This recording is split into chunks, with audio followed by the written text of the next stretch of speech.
After World War II, we were looking for a new national focus for our philanthropic energy. And during this time period, polio was ravaging the country. It was really taking over the lives of young people who had been healthy before then and now were completely incapacitated. There was also a lot of cerebral palsy, which was a really new disease that was cropping up, and we decided that this was an area that we could make an impact.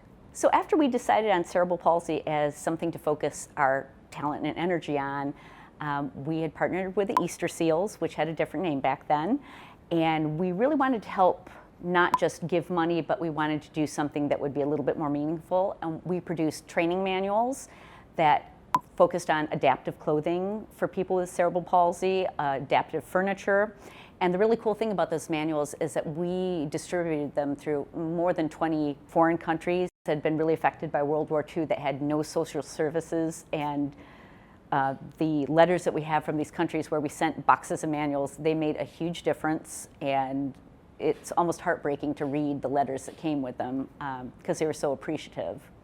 From cerebral palsy, we also branched out into just children with disabilities, and that was our focus until about 1970 when we thought it was time for another change.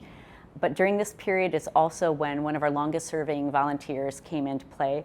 Her name was Ann Winnis Redmond, and she became our National Service Chair in 1947 and held the office until 2002. That's over 50 years of service. In 1970, Mrs. Redmond worked with National Council to choose a new philanthropic effort for Zeta to focus on, and we decided to go with the ARC. Our focus was mostly on funding studies about drug and alcohol use during pregnancy.